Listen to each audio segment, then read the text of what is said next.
Hello and welcome to select civils.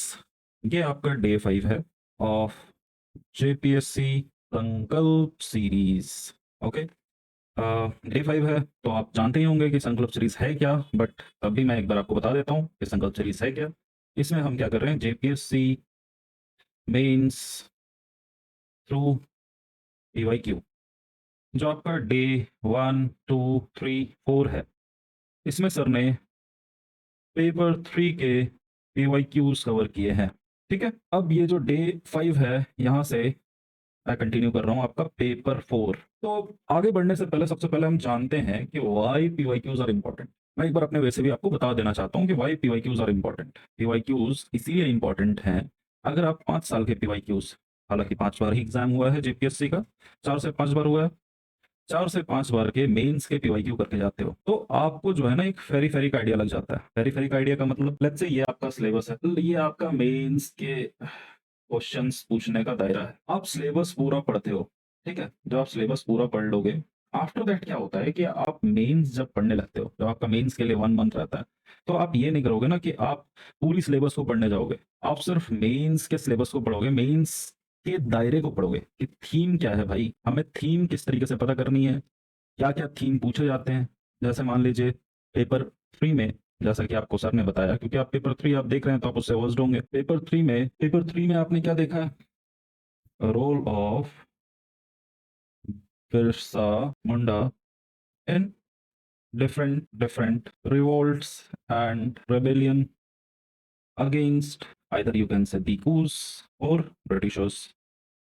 अब यही role हमेशा 2024 में, इसका कल्चरल एक्सपेक्ट, इसका इकोनॉमिकल एस्पेक्ट या फिर पॉलिटिकल एस्पेक्ट, यही घुमा फिरा करके पेपर 3 में हमेशा क्वेश्चन पूछे जाते हैं। वैसे ही पेपर 4 में भी कुछ टॉपिक्स हैं जो लिमिटेड हैं, जिसको आपको तैयार करके जाना है। अगर प्रीवियस ईयर क्वेश्चन आप करके जाते हैं तो आपको ये पता चल जाता है कि पेपर 4 में मुझे क्या पढ़ करके जाना है। अच्छा, पेपर 4 में पढ़ने से पहले एक बार ये देखते हैं कि पेपर 4 का सिलेबस क्या है। पेपर 4 का सिलेबस देखने से पहले एक और बात आप जानिए, ठीक है। क्या बात आपको जाननी है? क्या होता है जब भी जेपीएससी का फॉर्म आता है, कितने लोग भरते हैं? 2 लाख लोग, 3 लाख लोग, 4 लाख लोग, ठीक है। प्रोपोर्शनली मतलब 4 लाख लोग भरते हैं, 2 लाख लोग फॉर्म मतलब एग्जाम देने जाते हैं। अब 2 लाख में, ठीक है, लेट्स से आपका 300 वैकेंसी है, 352 वैकेंसी थी, इसका 10 गुना वो बुलाते हैं, मतलब 3,000 लोगों को मेंस लिखने का मौका मिलता है। अब 3,000 लोगों में से 300, फिर वो 5 गुना बुलाते हैं इंटरव्यू में, फिर 352 आपका सिलेक्शन, फाइनल सिलेक्शन होता है। तो मेन रोल क्या होता है आपका, यहाँ पे हम लोग मेन रोल एक चीज को समझते हैं कि आपका मेन रोल जो होता है ना, मेन रोल जो आपको रैंक दिलाता है, रैंक कहाँ से आएगी, वो आती है आपके मेन से। ठीक है। प्रीलिम्स में क्या है आपका, 200 मार्क्स का पेपर 1 है, 200 मार्क्स का पेपर 2 है, इसमें से मिला करके अगर आप 295 मतलब 235 इस तरीके का मतलब ये रेंज है, इस रेंज में आप मार्क्स लेकर के आ जाते हैं, तो आपका सिलेक्शन गारंटीड नहीं होता। आपको फिर मेंस लिखना होता है, मेंस में आपका डिसाइड होता है 800 मार्क्स, मतलब जो पेपर 3 पेपर 4 है, पेपर 5, उसके बाद फिर some regional languages are also there. उसको जब आप करके जाते हैं तो मेंस के मार्क्स जो होते हैं ना, वो आपके डिसाइडिंग फैक्टर होते हैं कि आपको क्या मिलेगा। आप डीएसपी बनेंगे, आप सीओ बनेंगे, या फिर झारखंड एजुकेशन सर्विस में जाएंगे, ये सारी चीजें डिसाइडेबल होती हैं। तो होता क्या है, ये सारे जितने भी लगभग लगभग मैंने यूट्यूब पे जितने भी कोचिंग इंस्टीट्यूशन को मैं देखता हूँ, वो क्या करते हैं, सिर्फ जो है आपकी प्रीलिम्स में Jharkhand, Jharkhand special, paper 1 paper 2, they will always talk about this thing, but वो आपको रियलिटी, आपको हमेशा रियलिटी चेक करनी चाहिए कि अगर पेपर 1, मतलब मान लीजिए पेपर 1 पेपर 2 अगर प्रीलिम्स में मैं क्लियर भी कर लेता हूँ, तो व्हाट अबाउट मेंस, मेंस में मैं क्या लिखूंगा? मेंस में आपको लिखना होता है। अब लेट्स से अभी हम पूरा आपको यही बता देते हैं, जब पेपर 3 की बात हुई थी तो सर ने बताया था पेपर 3 किस तरीके से पूछा जाता है। लेकिन पेपर 4, अभी हम पेपर 4 की डिस्कशन कर रहे हैं, तो पेपर 4 4 जो होता है ये 200 मार्क्स का होता है। ठीक है, दो सारे paper, paper 3 paper 4 paper 5 paper 6, सारे ही 200 मार्क्स के होते हैं। लेकिन डिवीजन ऑफ मार्क्स अलग अलग है। पेपर 4 में क्या है आपका, 20 एमसीक्यू आपसे पूछे जाते हैं। 20 MCQ multiplied by 2 is equal to 40 marks.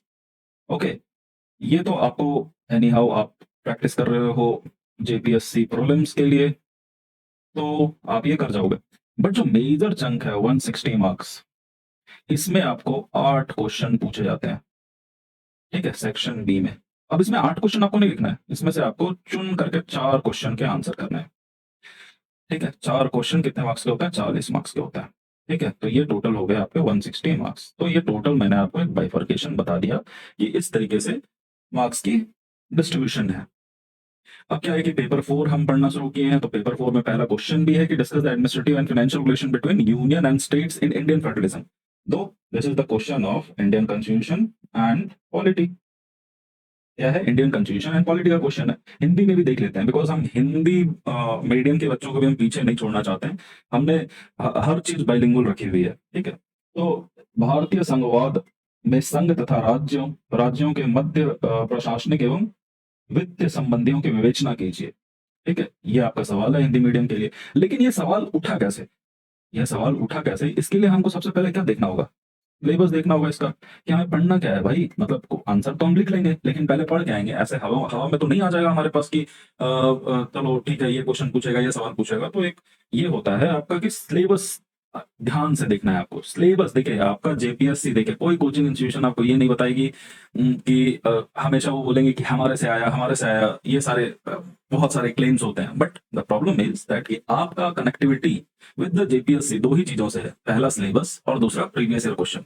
Directly आपको जेपीएससी दे रही है ना, सिलेबस भी आपका जेपीएससी ही देती है और प्रीवियस ईयर क्वेश्चन भी आपका जेपीएससी ही देती है। तो जब हम प्रीवियस ईयर क्वेश्चन कर रहे हैं, हमने पेपर 4 स्टार्ट किया है, तो let's discuss about the syllabus also, ठीक है। तो पेपर 4 जब हम सवाल कर रहे हैं, सवाल में आपको दिखा होगा कि सवाल किसमें पूछा है, आपका administrative and financial relation between union and state, polity का सवाल है।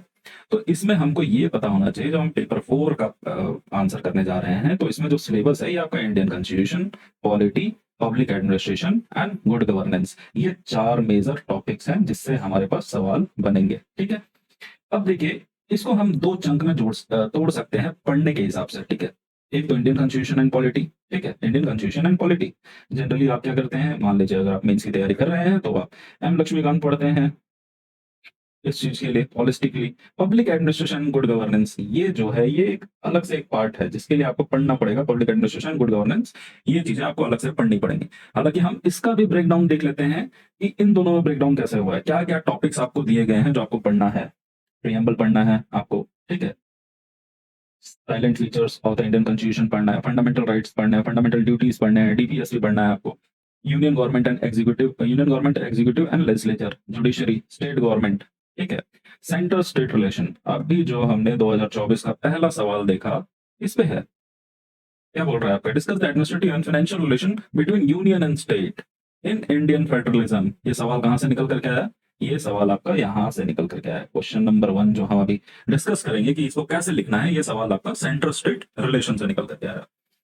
दूसरा क्या है आपका, special provision relating to the administration of schedule area and schedule tribal area, ठीक है। इसमें आपको जो है आपका शेड्यूल 5 एंड 6 ये दोनों, ठीक है। Emergency provision of the constitution, election commission of India, political party and pressure group, ठीक है। ये चीजें हो गई आपका इंडियन कॉन्स्टिट्यूशन एंड पॉलिटी में जो आपको कवर करके जाना है। और आपको मेजोरिटी नहीं, सारे के सारे क्वेश्चंस इसी से दिखेंगे, इसी टॉपिक से दिखेंगे।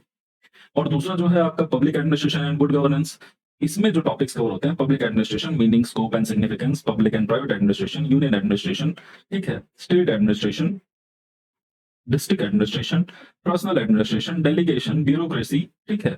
उसके बाद development administration, disaster management and good governance में आपका लोकपाल, लोक आयोग, CVC, grievance redressal, right to service act, right to information act, right to education act, consumer protection act, domestic violence against women and prevention act, human rights commission, mean like this things are there. अब आप बोलेंगे कि syllabus तो आपने दिखा दिया, लेकिन question तो हमें एक ही दिखाया कि सेंट्रल स्टेट रिलेशन से पूछा है। तो ठीक है, इसके क्वेश्चंस भी मैं आपको दिखाऊंगा। अभी मैं आपको क्वेश्चंस भी दिखाता हूं कि पूरा पेपर किस किस पे बेस्ड पूछा गया है। आइदर वो ऑब्जेक्टिव में आपसे पूछ लेंगे, जैसा मैंने आपको कहा था कि 20 क्वेश्चन आपका ऑब्जेक्टिव पूछते हैं, तो ये 20 क्वेश्चन आपका ऑब्जेक्टिव कंप्लीट हो गया। जैसे देखिए, आपको बोला था हमने अभी क्या देखा कि disaster management is the syllabus of paper 4। जब हम डिजास्टर मैनेजमेंट देख रहे हैं तो आपको क्वेश्चन पूछेंगे। हालांकि अगर लॉन्ग फॉर्म आंसर में नहीं पूछ रहे हैं तो वो आपको ऑब्जेक्टिव में क्वेश्चन पूछेंगे। जैसे क्वेश्चन ही देख लीजिए, national disaster management authority work as an agency of ministry of home affairs, ministry of defence, ministry of agriculture, ministry of rural development. तो इसमें आपको पता होना चाहिए, जब आप national disaster management authority act पढ़ेंगे, ये आपका प्रीलिम्स में भी सिलेबस है, तो उसमें आपको पता होगा कि इसका answer ministry of home affairs होगा। चलिए, हालांकि हम डिस्कस कर रहे हैं मेंस के बारे में, तो ये क्वेश्चन तो मेंस का ही है, बट ये ऑब्जेक्टिव क्वेश्चन है, तो इसको हम डिस्कस करेंगे एक बार पूरी तरीके से। अब हम मेंस के लॉन्ग फॉर्म आंसर में आ जाते हैं, जो सबसे ज्यादा टिपिकल होता है लोगों को टैकल करने के लिए। पहला क्वेश्चन हमने लिया है, discuss the administrative and financial relation between union and state in Indian federalism. ये मैंने आपको बताया कि सेंट्रल स्टेट रिलेशन का क्वेश्चन है। दूसरा question 73rd and 74th constitutional amendment act, ये आपका पीआरआई से क्वेश्चन है, पंचायती राज इंस्टीट्यूशन से क्वेश्चन है, ठीक है। पंचायती राज institution was mention in the polity and Indian constitution syllabus. Okay, तीसरा क्वेश्चन है आपका कैग जो होते हैं, ठीक है, ये physical controller of central and state level होते हैं। ये भी आपकी question polity and Indian constitution की है, ठीक है। चौथा क्वेश्चन आप देखिए, concept of public interest litigation and 74th constitutional amendment act. ये भी क्वेश्चन आपका Indian polity and Indian constitution से रिलेटेड है। अब देखिए नेक्स्ट जो है, देखिए मतलब आप बोलेंगे पॉलिटी से 4 क्वेश्चन तो हो गए, मतलब जेपीएससी स्पेसिफिकली ये मेंशन करके रखती है कि जो सिलेबस है उसका उसी सिलेबस के अकॉर्डिंग ही पूछती है वो। जैसे देखिए, critically examine the position, power, role of prime minister in present India Indian government scenario, ठीक है। इसको आप एज अ पॉलिटी का भी क्वेश्चन ले सकते हैं एंड इसको आप एज अ पब्लिक एडमिनिस्ट्रेशन का भी क्वेश्चन ले सकते हैं। अगर आप पब्लिक एडमिनिस्ट्रेशन अच्छे से पढ़ते हैं तब जाकर के आप ये क्वेश्चन बहुत अच्छे से टैकल कर पाएंगे। क्यों? क्योंकि इसमें आपको पोजीशन की बात करनी है, पावर की बात करनी है और role of prime minister, okay, role of prime minister in present Indian government, इसकी भी बात करनी है। अब 74th कॉन्स्टिट्यूशनल अमेंडमेंट एक्ट, इसमें क्या है, just give me a minute, okay fine. तो नेक्स्ट क्वेश्चन देखते हैं, discuss the evolution and relevance of finance commission in India and the reason for sharing resources between the centre and state, ठीक है।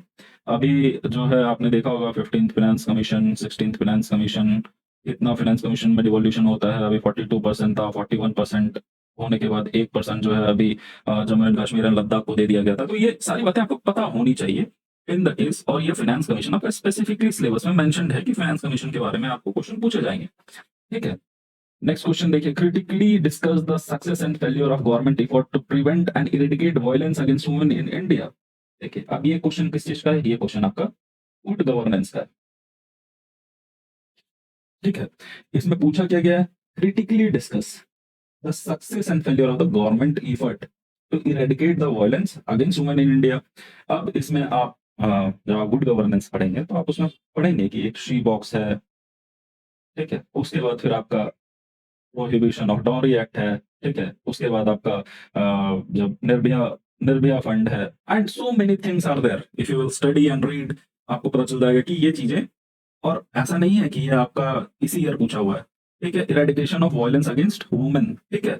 अब आपसे सवाल इसमें क्या पूछ सकते हैं, eradication of violence against women या फिर एससी एसटी, ठीक है। तो इसके लिए फिर क्या एक्ट्स हैं, प्रोविजंस हैं। तो जब आप गुड गवर्नेंस के टॉपिक्स को देखेंगे तो उसमें आप एक फ्रेमवर्क आप तैयार कर लेंगे कि हाँ हमें क्या लिखना है। सबसे पहले कॉन्स्टिट्यूशनल एंगल लिखना है, उसके बाद फिर कुछ एक्ट्स एंड पॉलिसीज लिखनी है, ठीक है। उसके बाद how they are benefiting, either ये टॉपिक हो जाएगा वुमेन या फिर आपका पुअर या फिर एससी एसटी, ठीक है। तो ये आप एक एक एक फ्रेमवर्क हम आपको बनाना भी सिखाएंगे कि फ्रेमवर्क कैसे बनाते हैं, कि इंट्रोडक्शन हमने लिख लिया, फिर अच्छा हम बॉडी में हम ये लिखेंगे कॉन्स्टिट्यूशनल एंगल कैसा होगा, उसके बाद हम एक्ट्स एंड पॉलिसीज के बारे में डिस्कस करेंगे, उसके बाद हम डिस्कस करेंगे कि how it is affecting, like how it is beneficial for them, how it is not working. फिर हम कंक्लूड करेंगे एक गुड कंक्लूजन के साथ कि however we are doing good but हमें और सुधार करने की जरूरत है, ठीक है। चलिए नेक्स्ट क्वेश्चन देखिए, critically examine the relationship between generalist and specialist in Indian administrative system. तो ये डायरेक्टली आपका जो है पब्लिक एडमिनिस्ट्रेशन से क्वेश्चन है, पब्लिक एडमिनिस्ट्रेशन से क्वेश्चन है। तो ये हमने 8 क्वेश्चन को देख लिया जो आपका 2024 में पेपर 4 में पूछा गया था। अब जो हमारा संकल्प सीरीज है उसमें हम एक एक क्वेश्चन को लेकर के डिस्कस करते हैं कि how to approach this question. तो अब हम उस पे आते हैं कि how to approach this question, ठीक है। लेकिन ये करने से पहले जो है आप एक चीज मैं बताना चाहूंगा आपको कि हमारा जो है सेलेक्ट सिविल्स एप्लीकेशन पे आपको जेपीएससी प्रीलिम्स से रिलेटेड उलगुलान का ये बैच मिल जाएगा जो कि पूरा ही पेपर 2 होलिस्टिकली कंप्लीट करता है, ठीक है। पेपर 2 आपको होलिस्टिकली इसमें पढ़ाया जाएगा, जिसमें आपको ये भी बताया जाएगा कि पीवाईक्यू के ट्रेंड्स क्या हैं और किस टाइप के क्वेश्चन पूछे जाते हैं। देखिए ऐसे आप झारखंड के बारे में जानना चाहेंगे तो there are 33 tribes in Jharkhand. आप 33 ट्राइब्स के बारे में ही अगर एक होलिस्टिक स्टडी करने जाएंगे तो इट विल टेक इयर्स। आपको एंथ्रोपोलॉजिस्ट नहीं बनना है, ठीक है। लेकिन आपको किस टाइप के क्वेश्चंस पूछे जाते हैं और आपको क्या प्रिपेयर करके रखना है ताकि आप जब एग्जामिनेशन में जाएं तो आपका माइंड ब्लैंक ना हो जाए कि ये क्या पूछ दिया। तो उसी चीज को देखते हुए हमने देखा कि पेपर 2 जो है इसमें बहुत सारा पार्ट है, और इसका जो पेपर 2 का सिलेबस है, अकॉर्डिंग टू सिलेबस ही क्वेश्चन पूछे जाते हैं। जब पेपर 2 में आप देखेंगे कि प्रीलिम्स के सिलेबस में उन्होंने मार्किंग स्कीम भी दे रखी है कि 8 मार्क्स से क्वेश्चन इससे पूछेंगे, 2 मार्क्स से क्वेश्चन इससे पूछेंगे, तो अकॉर्डिंग टू मार्किंग स्कीम ही वो क्वेश्चन पूछते हैं। बट मान लीजिए आप स्टार्ट कर रहे हैं history of Jharkhand, history of Jharkhand जो है वो पेपर 1 का पार्ट है, झारखंड का हिस्टोरिकल इंपॉर्टेंस उन्होंने दिया है, बट पेपर 2 में वो सवाल नहीं पूछते हैं। अब हिस्ट्री अगर आप करने गए तो आप मान लीजिए 6 महीने आपने हिस्ट्री किया और आपको पता लगा कि हिस्ट्री से तो पेपर 2 में सवाल ही नहीं आते। पेपर 2 से सवाल आते हैं आपका administrative system of different different tribes, उससे सवाल बनते हैं। तो ये चीजें जो है हमने पूरी तरीके से क्लियर आउट किया है और किस तरीके से आपको सवाल पूछे जाते हैं। इसमें आपको जो है देखिए आपको 100 हाई क्वालिटी वीडियो लेक्चर्स मिलेंगे, आपको टेक्स्ट बुक स्टाइल ई बुक भी मिलेगा जिसमें हम आपको स्पेसिफिकली ये मेंशन करेंगे कि आपको क्या पढ़ना है according to previous year question को देखते हुए। और ये जो कोर्स है आपका पूरा बाइलिंगुअल है, ठीक है, बाइलिंगुअल है। ऐसा नहीं कि सिर्फ हम इंग्लिश मीडियम के लिए लेकर के आ रहे हैं, हिंदी मीडियम के लिए भी हम बताना चाहते हैं बच्चों को कि इस तरीके से आपको प्रिपेयर करना है कि आपका सिलेक्शन पक्का हो जाए, ठीक है।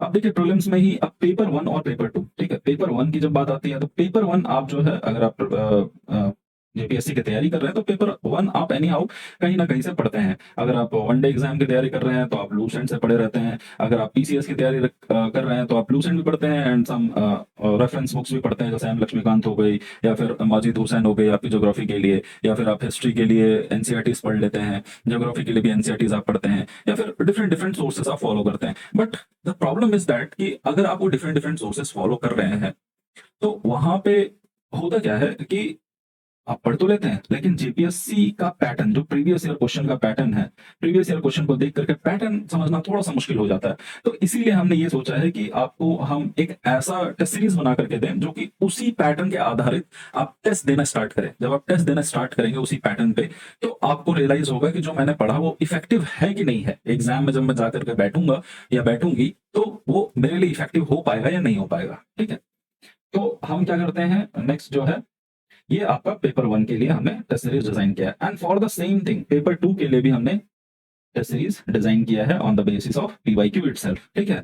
अब ये पेपर 1 और पेपर 2 अगर आप गुलान बैच में एनरोल करते हैं तो पेपर 1 प्लस पेपर 2 दोनों आपको विद दैट बैच ही मिल जाएगा, ठीक है। आप अलग से भी बाई कर सकते हैं ये दोनों को, ठीक है, डिफरेंट डिफरेंट, या फिर आप कॉम्बिनेशन ले सकते हैं, बुनियाद प्लस नीव जो है पेपर 1 पेपर 2 एंड बुनियाद प्लस नीव इन हिंदी पेपर 1 पेपर 2, ठीक है।